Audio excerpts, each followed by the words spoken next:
बस तू ही तू चाहिए मुझे, कुछ नहीं कुछ नहीं चाहिए खुदा, बस तू ही तू चाहिए। तू मेरा पिता, मैं तेरा बेटा, ये रिश्ता काफी है मुझे। तू मेरा पिता, मैं तेरा बेटा, ये रिश्ता काफी है मुझे। कुछ नहीं चाहिए खुदा, बस तू ही तू चाहिए। कुछ नहीं चाहिए खुदा, बस तू ही तू चाहिए। तू मेरा पिता, मैं तेरा बेटा, ये रिश्ता काफी है मुझे।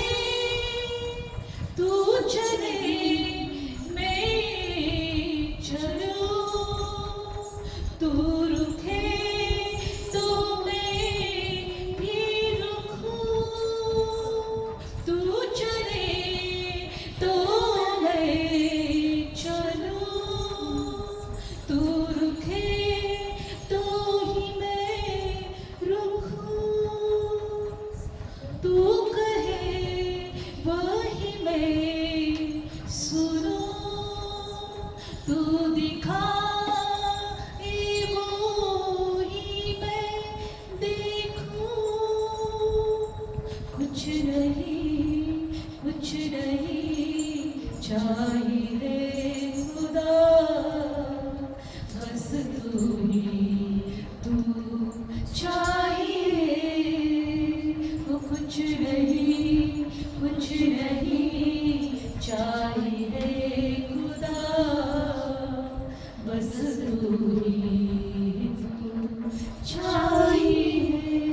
प्रभू, तू आम्हाला पाहिजे, तुझ्या उपस्थितीने आम्हाला पाहिजे, तुझ्या सामर्थ्याने आम्हाला पाहिजे, तुझ्या अभिषेकाने आम्हाला पाहिजे, तुझ्या पवित्र आत्म्याने आम्हाला पाहिजे। देवा, तुझ्यामध्ये आम्हाला नम्र लीन कर। येशू, तुझा स्वभाव आमच्यामध्ये येऊ दे। प्रभू येशू, आम्हाला घडव, तयार कर तुझ्या राज्यासाठी, तुझ्या सेवेसाठी, तुझ्या इच्छाप्रमाणे चालण्यासाठी आम्हाला तयार कर। आमच्याद्वारे तुझं गौरव हो। पित्या, सर्वांना आशीर्वाद दे। प्रभू येशूच्या नावात प्रार्थना करतो, amen. Praise the lord, hallelujah. बोला येशू मसीह की जय। आज आपण या वचनांमध्ये पाहणार आहोत की बायबलमध्ये दिलेलं आहे की मोशेच्या द्वारे मरणाची सेवा आली, पण प्रभू येशूच्या द्वारे जीवनाची सेवा आली, आत्म्याची सेवा आली। Praise the Lord. आज आपण मोशे आणि प्रभू येशू ख्रिस्ताच्या द्वारे कशा प्रकारे ह्या दोन्ही सेवा आल्या ते आपण बघणार आहोत। बायबलमध्ये दिले, आपण मोशेच्या वेळेस आपण शिकूया। मोशेच्या द्वारे मोशे देवाच्या उपस्थितीमध्ये होता। निर्गम 34 अध्यायामध्ये बायबल सांगते की जीवनाची सेवा आहे, हिचा गौरव दिवसांदिवस प्रकाशित होत आहे। Praise the Lord. आणि आमच्या जीवनात ती जीवनाची सेवा दिवसांदिवस प्रकाशित होत राहील। Praise the Lord. म्हणून बायबल सांगते की आज आपण एक गोष्टीकडे लक्ष देणार आहोत की मोशेच्या द्वारे मरणाची सेवा कशी आली, येशूच्या द्वारे जीवनाची सेवा कशी आली, जीवनाच्या सेवेला कशा प्रकारे गौरव आहे। बायबलमध्ये दिले की ज्या वेळेस मोशे देवाच्या उपस्थितीमध्ये 40 दिवस आणि 40 रात्र होता, निर्गम 34 अध्यायामध्ये आपण बघणार आहोत. निर्गम 34 अध्याय आणि वचनात जाऊया. 28 वचन लक्षपूर्वक ऐका. आणि तेथे 40 दिवस आणि 40 रात्री तो देवापाशी होता. त्याने भाकर खाल्ली नाही, पाणीही प्यालं नाही, आणि त्याने कराराचे शब्द म्हणजे 10 आज्ञा पाट्यांवर लिहिला. प्रेसला बघा, मोशे जो होता हा 40 दिवस आणि 40 रात्री देवाच्या पायाजवळ बसला होता. कारण देवाने त्याला सिनाय पर्वतावर बोलवलं होतं. आम्हाला सर्वांना माहिती की मिस्र देशामधून इस्रायल लोकांना बाहेर काढलं. ते गुलामाच्या देशात होते, फारोची गुलामी करायचे, मोठे मोठे त्यांच्यासाठी नगर बांधायचे किंवा इमारती बिल्डिंगी बांधत होत्या, राजवाडे बांधत होते. रात्रंदिवस हा फारो राजा त्यांना कष्टामध्ये ठेवला होता, गुलामामध्ये ठेवला होता. आणि रात्रंदिवस ते इतके त्रासलेले होते, इतके वैतागलेले होते. आज आम्ही या वचनांद्वारे एक गोष्ट शिकत आहे की एक दिवस आपण पण सैतानाच्या गुलामीमध्ये होतो, त्रासात होतो, निराशामध्ये होतो, चिंतेमध्ये होतो, कुठेतरी देवाचा शोध घेणारे असे होतो. पण एक दिवस असा आला की त्या देवाने आम्हाला निवडलं, त्या देवाने आम्हाला सैतानाच्या गुलामीतून बाहेर काढलं. तसंच बायबलमध्ये दिले तर या इस्रायल लोकांना सुद्धा त्या फारोच्या गुलामीमध्ये असताना मोशेने त्यांना बाहेर काढलं.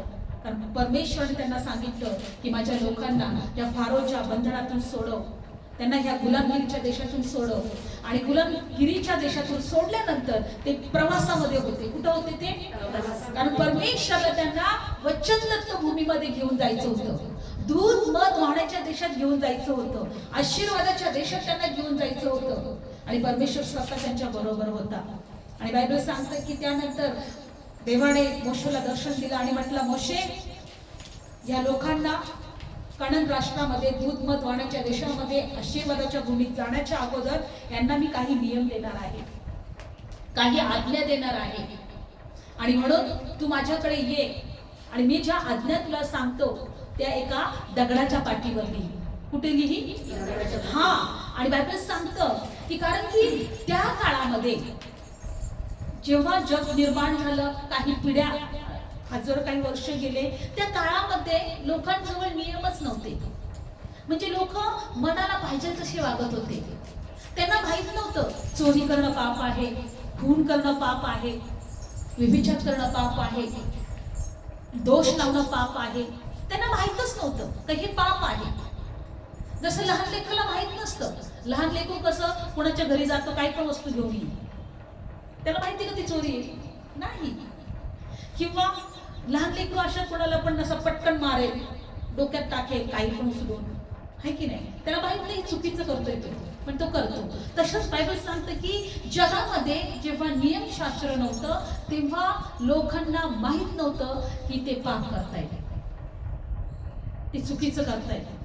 मग देवाने ठरवलं की यांना मला सांगायला पाहिजे, यांना चुकीच्या गोष्टी, वाईट गोष्टी दाखवून दिल्या पाहिजेत. आणि म्हणून देवाने त्यांना आज्ञा दिल्या. मोशेला म्हटलं, मोशे माझ्याकडे ये. मोशे 40 दिवस 40 रात्र देवाच्या जवळ थांबला, देवाच्या जवळ होता. आणि बायबलमध्ये दिले की त्याला 10 आज्ञा दिल्या. खूप साऱ्या आज्ञा दिल्या, पण 10 महत्वाच्या होत्या. त्याच्यामध्ये पहिली आज्ञा होती की तुझ्या देवावर जीवाने, मनाने, हृदयापासून, अंतःकरणापासून तू प्रेम कर. आणि जसं स्वतःवर तशी शेजाऱ्यावर पण प्रेम कर. आई वडिलांचा मान कर. अनेक प्रकारच्या 10 आज्ञा अशा होत्या. आपण सगळ्या आज्ञा पाळणार नाही, पण ह्या वचनामध्ये सांगायचं आहे की देवाने लोकांना बरं आणि वाईट हे दाखवून दिलं.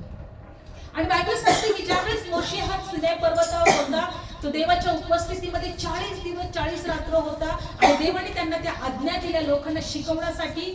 आणि मोशे होता त्या 10 आज्ञा, 2 पाट्या होत्या त्याच्याजवळ, आणि त्या 2 पाट्या दगडाच्या तो खाली सिनाई पर्वतावरून उतरला. आणि बायबलमध्ये दिलेला आहे तो उतरल्यानंतर तो 40 दिवस 40 रात्र त्या देवाच्या उपस्थितीमध्ये होता. आणि त्या 10 आज्ञा त्यांनी जेव्हा घेतल्या, त्याचा चेहरा जो होता सूर्यासारखा प्रकाश देत होता. कशासारखा? सूर्याकडे तुम्हाला पाहता येतं का? नाही. तसं सूर्यासारखा हा मोशेचा जो चेहरा होता हा प्रकाशक होता, किंवा त्याच्यामधून तेज निघत होता. सूर्याच्या किरणासारखा तेज त्या मोशाच्या चेहऱ्यातून निघत होता, कारण तो 40 दिवस 40 रात्र देवाच्या पायाजवळ बसला होता, देवाकडून त्या आज्ञा घेत होता. आणि बायबलमध्ये दिलंय की जेव्हा मोशे सिनाई पर्वतावरून खाली उतरला तेव्हा लोकांना त्याच्याकडे दृष्टी लावत नव्हती, असे ते बघू पण शकत नव्हते. इतका तेज, इतका तो प्रकाश मोशेच्या चेहऱ्यावरून झळकत होता. ह्या वचनातून देव आम्हाला काय दाखवत आहे? आज या वचनातून आपण शिकणार आहोत. मोशेकडे आज्ञा होत्या, मोशे लोकांपर्यंत आला खाली आणि लोकांना मोशे जवळ बोलवलं, पण ते लोक असे करत होते, असे पाहू शकत नव्हते. इतका मोशेचा चेहरा तेजस्वी झाला होता, एक त्याचा सूर्यासारखा चेहरा चमकत होता. बघा ते वचन वाचूया का असं. 29 वचन. मग असे झाले की मोशे सिनाई पर्वतावरून खाली आला आणि मोशे त्या साक्षीच्या 2 पाट्या हातात घेऊन डोंगरावरून खाली आला, तेव्हा त्याच्याशी बोलण्यामुळे म्हणजे देवाशी बोलल्यामुळे आपल्या चेहऱ्याची कातडी झळकत होती, हे मोशेला समजलं नाही. आणि अहोरोनाने आणि इस्रायलच्या सर्व संतानाने मोशेला पाहिलं तेव्हा त्याच्या चेहऱ्याची कातडी झळकत होती. आणि ते सर्व संतानाने मोशेला पाहिलं तेव्हा 31 वचन. तेव्हा मोशेने त्यांना हाक मारली आणि अहोरोन आणि मंडळीचे सर्व अधिकारी त्याच्याकडे परत आले आणि मोशे त्यांच्याशी बोलला. आणि त्यानंतर इस्रायलचे सर्व संताने जवळ आली आणि देवाने त्यांना जे सिनाई डोंगरावर सांगितले होते ते सर्व त्याने त्यांना आज्ञा देऊन सांगितले. आणि मोशेने त्यांच्याशी बोलणे समाप्त केल्यावर आपल्या तोंडावर बुरखा घातला आणि मोशे देवाच्या समोर त्यांच्याशी बोलायला जात असे तेव्हा बाहेर येईपर्यंत तो बुरखा काढून ठेवत असे. मग त्यांना जे काही आज्ञापिले होते ते त्या संतानांना, इस्रायलच्या लोकांना सांगत होता. लक्षपूर्वक ऐका. इस्रायलच्या लोकांना मोशेकडे पाहत नव्हतं, एवढं तेज होतं. आणि अक्षरशः मोशेला आपलं तोंड झाकावं लागायचं, बुरखा घ्यावा लागायचा. काय घ्यावं लागायचं? आणि मग जेव्हा मोशे लोकांशी बोलायचा तेव्हा तो बुरखा घेत राहायचा.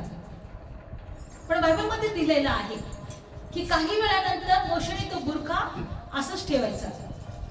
हळूहळू तो तेज होता तो निघून गेला. मोशेकडे काय होतं? देवाच्या आज्ञा होत्या. मोशेकडे काय होतं? देवाचं वचन होतं. आणि मोशेचा चेहरा इतका सूर्यासारखा चमकत होता. पण बायबल सांगतं की तो बुरखा घेत होता आणि लोकांशी बोलायचा. पण एक वेळेस असं झालं की मोशेचे ते तेज होता तो पूर्ण हळूहळू कमी झाला. त्याचा तेज काय झाला? कमी झाला. या वचनातून देवाला आम्हाला काय दाखवायचं आहे? बायबल सांगते की बघा, ज्यावेळेस आज्ञा मिळाल्या त्या आज्ञामध्ये देवाने सांगितलं होतं की जर कोणी ह्या आज्ञा पाळू शकला नाही तर त्याला दगडाने ठेचून मारा. तो पापी आहे. तो कोण आहे? तो पापी आहे. त्याला दगडाने ठेचून जिवे मारायचं. एकही आज्ञा जर मोडली तर मग ही नियमशास्त्राची जी सेवा होती, ही लोकांना ज्या आज्ञा दिल्या होत्या ते काय होतं? ती मरणाची सेवा होती. काय होती? म्हणजे जो कोणी आज्ञा पाळणार नाही तो मरलाच पाहिजे, मेलच पाहिजे, तो जिवे मारलाच पाहिजे, त्याला दगडाने ठेचूनच मारायचं. मग ही सेवा कशी होती? मरणाची सेवा. आता ह्या वचनामध्ये बायबलमध्ये असं दिलेलं आहे की ह्या मोशेच्या द्वारे प्रभू आपल्याला काय शिकवत आहे. आपण 2 करिंथकरास पत्र 4 अध्याय काढूया. 2 करिंथकरास पत्र 4 अध्याय काढूया. 2 करिंथकरास पत्र 4 अध्याय. ह्या वचनामध्ये दिलेलं आहे हे मोशेचं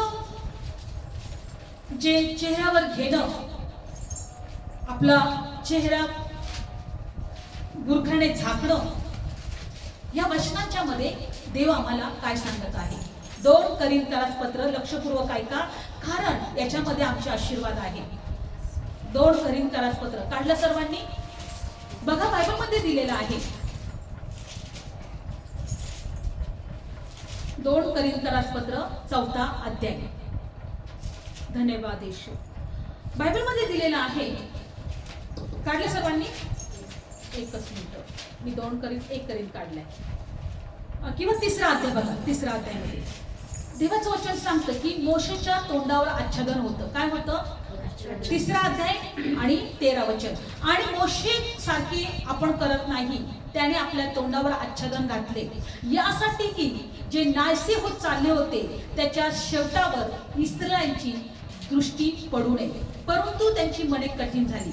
या वचनामध्ये बायबलमध्ये दिलेलं आहे की मोशेने चेहऱ्यावर काय घातलं होतं? आच्छादन किंवा बुरखा घातला होता, कारण की त्याचा जो तेज होता हळूहळू नाहीसे होत चालला होता. आता आपण वचन वाचूया, 6वं वचन वाचूया.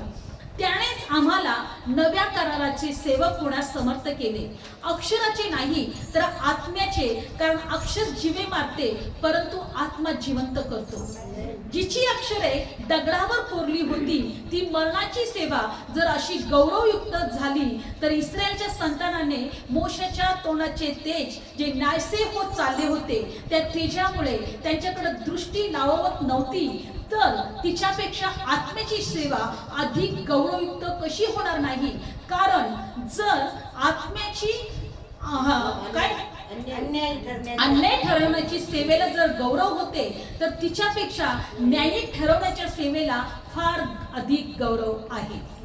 किती लोकांना समजलं? अन्यायी ठरवण्याच्या सेवेला काय होतं? गौरव होतं.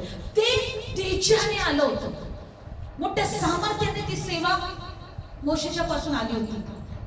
इतकं त्याचा चेहरा चमकत होता. देवाचं वचन सांगतं अन्यायी ठरवण्याच्या सेवेला एवढं गौरव होतं. हे न्यायी ठरवणारी सेवा आज आपण करत आहोत, ती आत्म्याची सेवा जी येशूच्या द्वारे आम्हाला मिळाली, तिला किती गौरव पाहिजे. जी सेवा मोशेच्या द्वारे आली, मोशेचं तेज तोंडावरचं काय झालं? निघून गेलं. Praise Lord. बायबल सांगतं का निघून गेलं? कारण की ती मरणाची सेवा होती आणि ती टिकून राहिली नाही. ती हे देव आम्हाला दाखवत होता का हे मोशेचं तेज जे त्याच्या चेहऱ्यावरून गेलं, परमेश्वर आम्हाला दाखवत होता की ही सेवा टिकून राहणार नाही.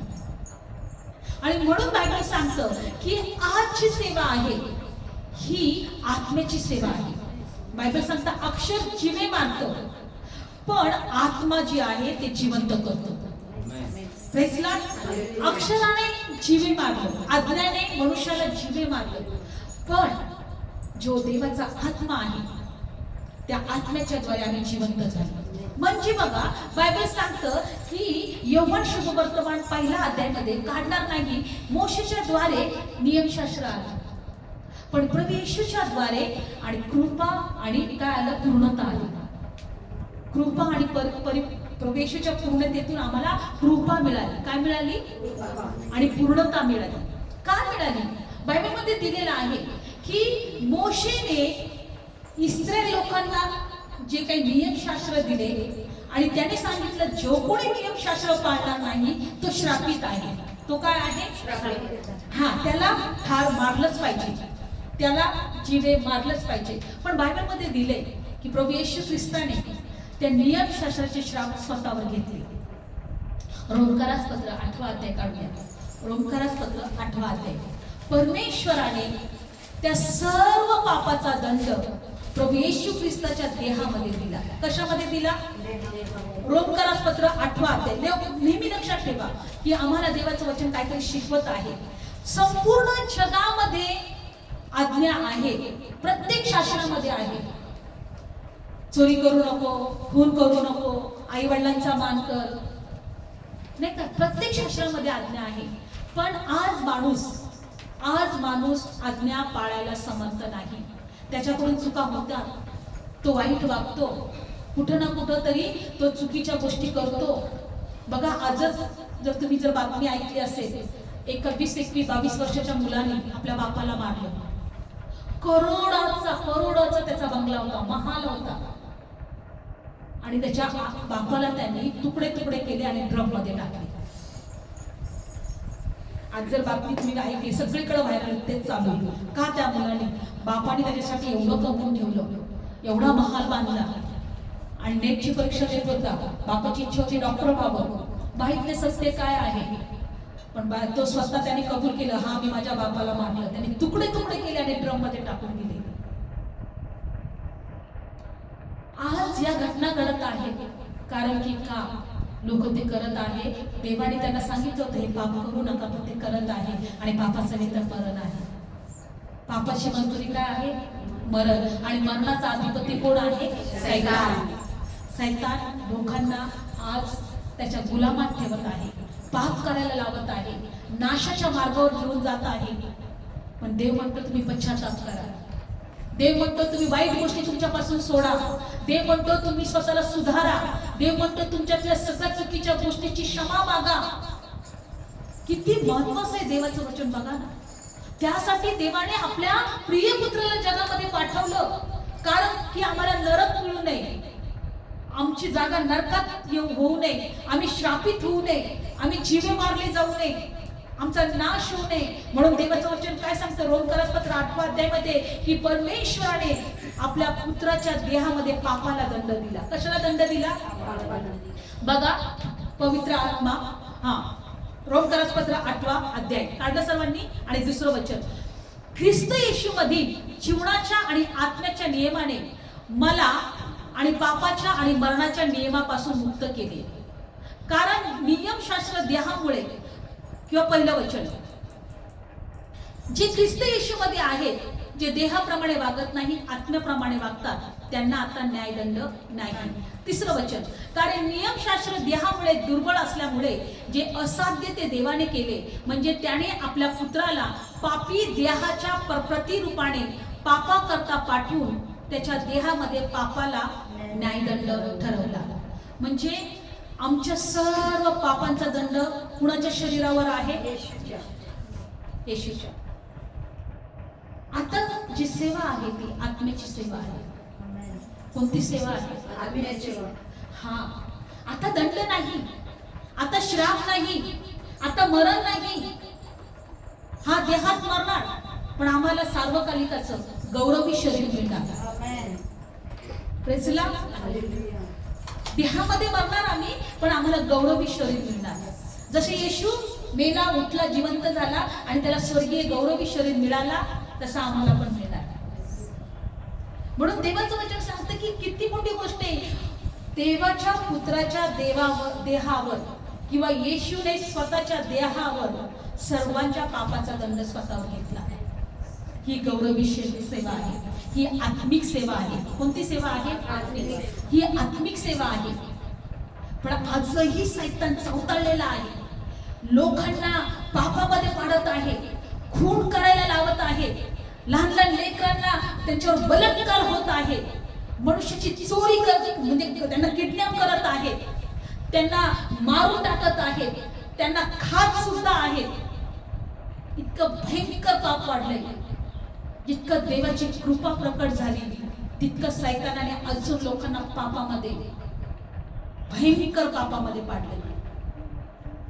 परमेश्वराने सर्व जगाचे पाप आपल्या मुलाच्या देहावर ठेवले आणि पापाला आपल्या पुत्राच्या देहामध्ये दंड दिला. काय दिला? म्हणून जेव्हा आम्ही प्रभू येशूकडे येतो, आमच्या सर्वांच्या पापांचा दंड आम्ही बघतो का येशूवर दिलेला आहे.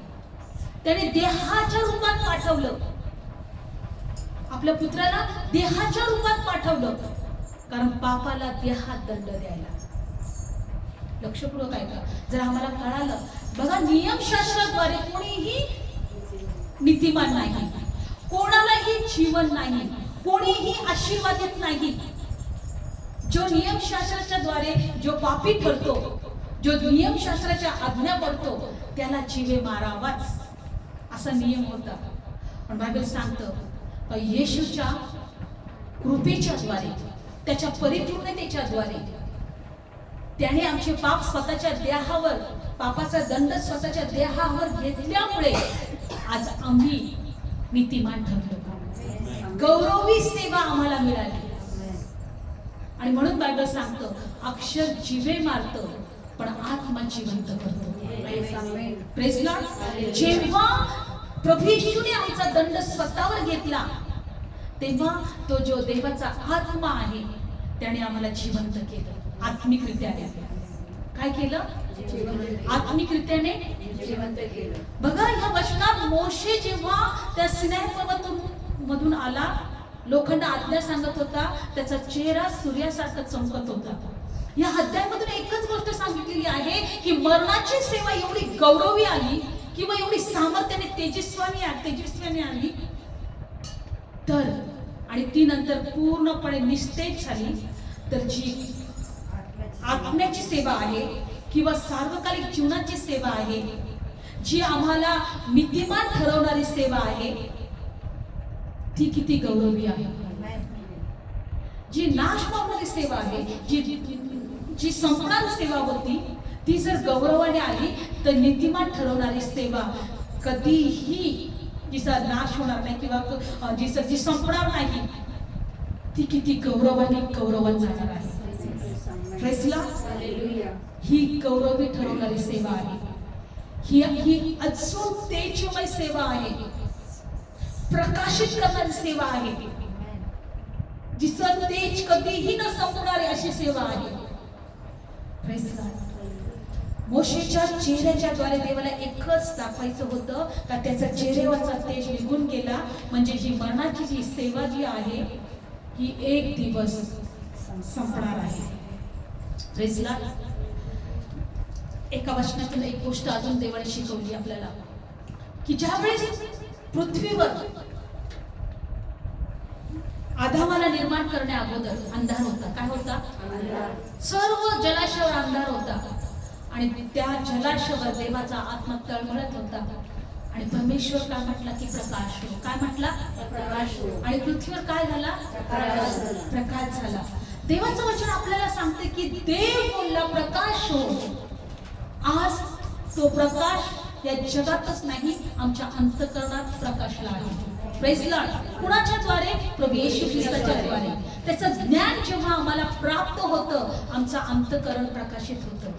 म्हणून बायबल सांगतं की जसं परमेश्वर म्हटला की उजेड किंवा प्रकाश, अंधारात प्रकाश आहे, तसा ती सुवार्ता आज येशूच्या द्वारे आमच्या अंतःकरणात प्रकाश केली आहे. म्हणून एक वचनातून पाहणार आहोत 2 कोरिन्थीय पत्र 4 अध्यायामध्ये की ती सुवार्ता म्हणजे जे देव सुरुवातीला पृथ्वी निर्माण झाली तेव्हा परमेश्वर जेव्हा बोलला की प्रकाश हो, आज ते प्रकाश हो हा शब्द परमेश्वर का बोललेला आहे? 2 कोरिन्थीय पत्र काढूया वचन. 2 कोरिन्थीय पत्र 4 अध्याय काढूया. 2 कोरिन्थीय पत्र 4 अध्याय आणि 6 वचन. कारण देव जो म्हणाला की उजेड अंधारातून प्रकाशित होईल, तो ख्रिस्ताच्या मुखावरचा आणि देवाच्या गौरवाच्या ज्ञानाचा प्रकाश पाडण्यासाठी आमच्या अंतःकरणात प्रकाशला आहे. आमच्या अंतःकरणात काय प्रकाशलाय? प्रकाश. Praise Lord. कशाचा प्रकाश माहितीये? देवाच्या गौरवाच्या ज्ञानाचा. प्रभू येशूच्या मुखावरच्या गौरवाचं जे ज्ञान आहे, प्रभू येशूच्या मुखावरला जे देवाच्या गौरवाचं जे ज्ञान आहे, तो ज्ञानाचा प्रकाश आमच्या अंतःकरणात प्रकाशला आहे. मोशेच्या मुखावरचं जे ज्ञान होतं किंवा गौरव होतं, जे प्रकाश होता, तो निघून गेला. पण येशूवरच्या मुखावरचा जो तेज आहे, जो ज्ञानाचा गौरव आहे, तो आमच्या अंतःकरणात प्रकाशला आहे. आणि तो हेच सांगत आहे की आम्हाला जीवनाची सेवा मिळालेली आहे, आम्हाला आत्म्याची सेवा मिळालेली आहे. कारण अक्षर जिवे मारतं पण आत्मा जिवंत करतो. आम्हाला जिवंत करणारी सेवा मिळालेली आहे, आम्हाला जीवनाची सेवा मिळालेली आहे.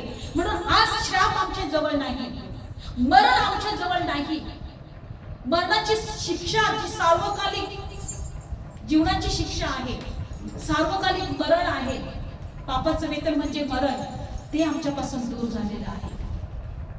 जसा देव बोलला की उजेड अंधारात प्रकाश आहे, म्हणजे अंधार असताना पृथ्वीवर काय झालं? देव बोलला ना प्रकाश हो. तसा आज जेव्हा जेव्हा आम्ही अंधारात होतो आणि तो प्रभू येशू आमच्या जीवनात प्रकाश बनून आला आणि प्रकाश आमच्या जीवनात, आमच्या अंतःकरणात प्रकाशला. प्रभू येशूच्या मुखावरच्या ज्ञानाचा गौरव आमच्या अंतःकरणात प्रकाशलेला आहे. Praise Lord. म्हणून बायबल सांगतं की रोमकरास पत्र 8 अध्यायामध्ये जे आत्मिक आहेत ते आत्म्याचं चिंतन करतात, जे देहिक आहेत ते देहाचं चिंतन करतात। आज आम्ही आत्मिक लोक आहोत म्हणून आम्हाला आत्म्याचं चिंतन करायचे म्हणजे आम्हाला देवाच्या राज्याकडे आमचं हृदय लावायचं, देवाच्या गोष्टींकडे आमचं हृदय लावायचं। देव आम्हाला काय सांगतोय, देवाची इच्छा आमच्यासाठी काय आहे, देवाने कशा प्रकारे आम्हाला सार्वकालिक जीवन दिलेलं आहे आणि त्या सार्वकालिक जीवनासाठी आम्हाला काय करायचं आहे, कसं आम्हाला तयार व्हायचं आहे, हे झालं आत्म्याचं चिंतन। पण देहाचं चिंतन काय, आम्ही काय खायचं, आम्ही कसं प्यायचं, आमचं कसं होईल, या जगामध्ये आम्ही सगळ्या चांगल्या गोष्टी आम्हाला कसं आम्ही मिळवायचं, सुख या जगातलं आम्ही कसं मिळवायचं, सगळं काही आमचं चांगलंच होईल या गोष्टी होण्यासाठी आम्ही कशी धडपड करायची, हे देहाचं चिंतन आहे। आमच्या देहाला काय आवडतं त्याच गोष्टी आम्ही करायच्या, हे देहाचं चिंतन आहे। पण आत्मिक चिंतन काय आहे, ज्या देवाने आमच्यासाठी आपल्या प्रिय मित्राला जगात पाठवलं, आमच्या पापाचा दंड त्याच्या देहावर दिला आणि आम्ही नीतिमान ठरलो। आता आम्ही देवाच्या राज्याची मुलं आहोत, आम्ही स्वर्गाचे वारसदार आहोत, आम्हाला स्वर्गाकडे लक्ष लावायचे, आम्हाला स्वर्गातल्या गोष्टी मिळवायच्या आहेत। आता आम्ही श्रापित नाही, आता आम्ही नीतिमान आहोत, त्याच्या रक्ताने आम्ही शुद्ध झाले आहोत, त्याच्या रक्ताने आम्ही आता शैतानाच्या बंधनातून सोडवलेले आहोत। हे आत्मिक चिंतन आहे, हे जीवनाचं चिंतन आहे। नेहमी लक्षात ठेवा, आत्मिक चिंतन करताना नेहमी विश्वास ठेवायचा का मी श्रापित नाही, कारण माझे श्राप प्रभू येशूने घेतलेले आहेत। पण देहाचं चिंतन काय आहे, ही जगातल्याच गोष्टी मिळवायचा प्रयत्न करणं। जर मला जगातलं काही मिळालं नाही तर मी रडणार किंवा मी स्वतःला त्रास करून घेणार, काय बाई माझं नशीब, काय माझं असं ना काय माझं तसं। हे आता जगातलं चिंतन आहे। जगातलं चिंतन, जगातल्या गोष्टी मिळवायला लोक पाहतात, पण आम्ही आता आत्मिक लोक आहोत। आज आम्हाला ह्या गोष्टी लक्षात नाही। जर प्रभू येशूने आमच्यासाठी 39 तापाचे फटके खाल्ले, त्याच्या तोंडावर थुंकण्यात आलं, त्याला काट्याचा मुकुट घालण्यात आला, तो एवढं सहन करून तो जर म्हणतो हे बाप्पा यांना क्षमा कर, यांना माहित नाही हे काय करतात, तर आम्ही किती सहनशील झालं पाहिजे, आमच्या परिस्थितीमध्ये आम्ही किती सहन केलं पाहिजे। तो देवाचा पुत्र असून त्याने सहन केलं, तर आमच्या परिस्थितीमध्ये कोणत्याही परिस्थितीमध्ये आम्ही सहन करून देवाचा गौरव केलं पाहिजे, कारण आम्ही नीतिमान आहोत, आम्ही देवाच्या राज्याची लेकरं आहोत, आम्हाला देवाने सार्वकालिकासाठी निवडले, आमच्यासाठी जे प्रतिफळ मिळालेलं आहे प्रभूने दिलेलं आहे ते खूप मोठं आहे। लक्षपूर्वक ऐका, जर जगामध्ये सगळ्या तुमच्या गोष्टी मनासारख्या झाल्या, सगळंच तुम्हाला मिळालं, एकदम सुखी जीवन तुम्हाला तुम्ही जगले, मग स्वर्गात तुम्हाला त्याच कशाचं प्रतिफळ मिळणार, स्वर्गात कशाचं प्रतिफळ मिळेल। धनवान जेव्हा जगला तेव्हा तो खली कुशालीमध्ये जगत होता, निळे जांभळे वस्त्र स्वतः घालत होता, चांगलं खाणं पिणं होतं। आणि लाजर एक भिकारी जीवन जगला, त्याच्या दरवाजा जवळ राहत होता, त्याला जे कोणी टाकत होतं ते खात होता, कारण तो पूर्णपणे त्याच्या अंगावर जखमा होत्या, फोडाने भरला होता। जेव्हा दोघं जण गेले तेव्हा तो अब्राम त्याला म्हटला, तू तुझ्या आयुष्याचे सुख भरून पावलायस, पण लाजरने फक्त दुःखच सहन केले, आता तो सुखलोकामध्ये आहे। काळजी करू नका, तुमच्या जीवनात त्रास असतील, तुम्ही निंदेमध्ये असाल, कोणी तुम्हाला दोष लावत असतील, तुमच्या जीवनामध्ये काही त्रासांमधून तुम्ही जात असाल, आज काहीतरी गोष्टी तुमच्या मनाविरुद्ध घडत असतील तरी तुम्ही सहन करता, काळजी करू नका, स्वर्गात तुमचं प्रतिफळ खूप मोठं आहे। Praise the lord, hallelujah. म्हणून मी नेहमी म्हणते, प्रभू जर सगळं सुख जर इथं भोगले तर कसलं प्रतिफळ मिळणार तिथं। देवा असू दे, कोणतेही त्रास असू दे, कोणी वाईट बोलले तरी सहन करा, कोणी निंदा केली तरी सहन करा, कोणी दोष लावला तरी सहन करा, देवासाठी का माझ्या प्रभूने माझे सर्व दोष स्वतःवर घेतले, माझी निंदा स्वतःवर घेतली, माझ्या पापाचा दंड त्याने स्वतःच्या देहावर घेतलेला आहे। ही गौरवी सेवा आहे, ही आत्मिक सेवा आहे। मोशेचं तेज निघून गेलं, पण आमचं जे गौरव आम्हाला मिळालंय ते दिवसांदिवसां प्रकाशित होत जाईल। ते सार्वकालिक टिकणारी सेवा आहे, गौरवी सेवा आहे। म्हणून कधी विचार करू नका या जगामध्ये मी प्रार्थनेत आहे, मला सगळं सुख पाहिजे, मला सर्व शांती पाहिजे, सगळं माझ्या मनासारख्याच गोष्टी घडल्या पाहिजेत। नाही, प्रभू हे जीवन तुम्हाला दिले, तुला धन्यवाद, जोपर्यंत आहे तुझं गौरव शोधायला शिकव. ते सार्वकालिक जीवनाच्या गोष्टीकडे मला आत्मिक चिंतन करायला शिकव. तुझ्या आत्म्यातल्या गोष्टींकडे माझं हृदय लावायला मला शिकव. कारण त्यासाठी तुम्हाला निवडले, त्यासाठीच मी तुम्हाला आत्म्याचं चिंतन करायला शिकूया आपण. कारण आत्म्याचं चिंतन म्हणजे जीवन आणि शांती आहे. जगातले लोक देहाचं चिंतन करतात, पण आम्हाला आत्म्याचं चिंतन करायचं. Praise Lord. आत्म्याचं चिंतन जीवन ना शांती आहे. नाही कोणी तुम्हाला वाईट बोललं, प्रभू क्षमा करतो. तुमच्या मनामध्ये चुकीचे विचार येत आहेत, प्रभू यात माझे चुकीचे विचार काढून टाक. तुझा स्वभाव माझ्यामध्ये येऊ दे. कारण देवाच्या पुत्राच्या प्रतिमेचे होण्यास आम्हाला निवडलेला आहे. देवाचा स्वभाव प्राप्त करावा म्हणून आम्हाला निवडलेला आहे. ही आत्मिक सेवा आहे आणि ती गौरवाने गौरवात जाणारी सेवा आहे. प्रभू येशूच्या मुखावरचा ज्ञानाचा प्रकाश आमच्या अंतःकरणात प्रकाशला आहे. म्हणून देव बोलला, अंधार प्रकाश, प्रकाश अंधारामध्ये प्रकाश, उजेड अंधारामध्ये प्रकाशित होईल. आणि म्हणून आमच्या अंतःकरणामध्ये जेव्हा मी ईश्वर विश्वास ठेवणारे नव्हतो तेव्हा अंधार होता. आमच्या जीवनात अंधार होता. आम्ही कुठून आलो, कुठे चाललो काहीच माहित नव्हतं. पण आता प्रकाश, सगळं काही दिसले. आता सगळं काही दाखवले त्या प्रकाशाने आम्हाला. आम्ही कुठून आलो, कुठे जाणार आहोत आणि आमचं काय होणार आहे. Praise Lord. म्हणून देव काय बोलला, प्रकाश हो. आणि आमच्या अंतःकरणात तो प्रकाश प्रकाशित झालेला आहे. Praise Lord. ती जीवनाची सेवा, आत्मिक ठरवणारी सेवा, आत्म्याची सेवा, त्या आत्म्याने आम्हाला जिवंत केलेला आहे. डोळे बंद करूया. धन्यवाद येशू, धन्यवाद येशू, तुझे उपकार मानतो प्रभू. हालेलुया. आत्म्याचं चिंतन करायला प्रभू शिकव.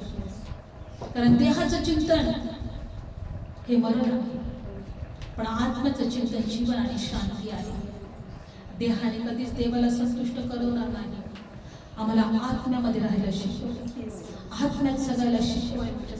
आम्ही हे विचार करणार नाही कोण माझ्याबरोबर कसं वागतं, कोण माझ्याविषयी काय विचार करतं, कोण माझ्यावर प्रेम करतं की नाही करत, मला काय या जगामध्ये मिळालंय किंवा नाही मिळालं, मी काय प्राप्त केलंय, मी या जगात येऊन काय मिळवलंय.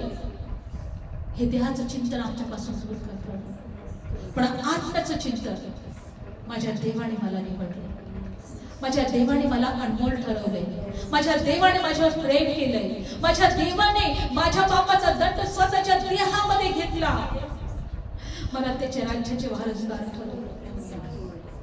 त्या देवाने मला जवळ घेतलं, त्या देवाने माझ्या जीवनावर त्याचा कृपेचा वर्षाव केला. आम्हाला आत्म्याचं चिंतन करायला शिकलं पाहिजे. धन्यवाद येशू, धन्यवाद येशू.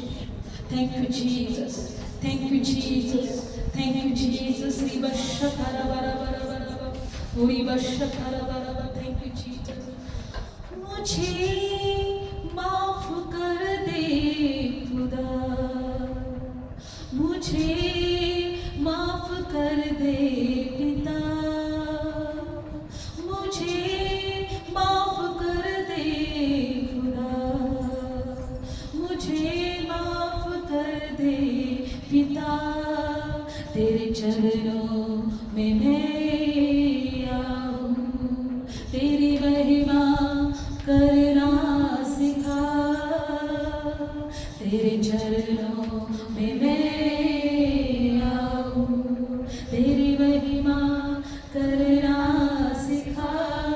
मुझे माफ करना पिता, मुझे माफ कर दे पिता, मुझे माफ कर दे खुदा, मुझे माफ कर दे पिता. तेरे चरणों में मैं आऊं, तेरी महिमा मुझे सिखा. तेरे चरणों में मैं आऊं, तेरी महिमा करना सिखा. तेरी महिमा मुझे सिखा, तेरी महिमा करना सिखा. तेरी महिमा मुझे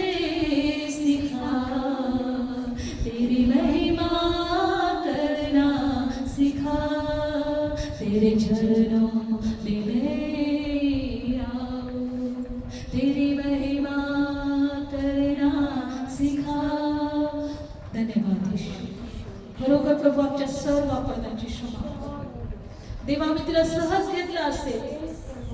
देवा त्या वधस्तंभ घेऊन आम्ही चालत नसेल, त्या वधस्तंभाकडे जर आमची दृष्टी आम्ही लावत नसेल, जो देव पवित्र सर्वसमर्थ, जे स्वर्ग सोडून तू या जगात माझ्यासाठी आला, स्वर्गातले सुख त्याने त्यागलं आणि त्याने माझ्यासाठी वधस्तंभावरचं मरण सोसलं, कारण की माझा दंड दूर व्हावा,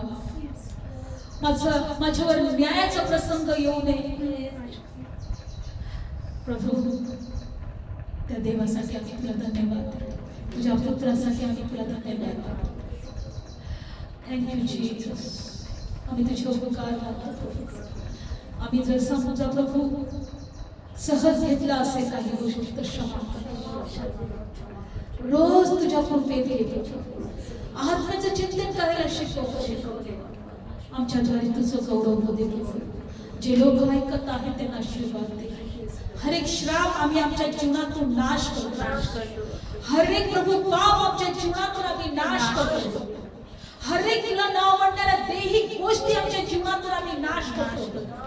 जो गरीब झाला, दरिद्रीत झाला, कारण आम्ही धनवान व्हावं, ते धनवानाचे आशीर्वाद आमच्या जीवनात आम्ही स्वीकारतो. शारीरिक, आत्मिक आणि भौतिक आशीर्वाद तुझ्या लेकरांसाठी आम्ही स्वीकारतो. देवा धन्यवाद, तू आमच्याशी बोलला. आम्ही पाहिलं की अन्यायी ठरवणारी सेवा आणि न्यायी ठरवणारी सेवा, न्यायी ठरवणारी सेवा ही गौरवी सेवा आहे. ही आमच्या जीवनात प्रकाशली आहे, आमच्या अंतःकरणात ती प्रकाशित झालेली आहे आणि ती दिवसांदिवस प्रकाशित होत राहील. धन्यवाद धन्यवाद. सर्व गौरव तुला आणि सर्व प्रार्थना प्रभू येशूच्या नावात. आमेन.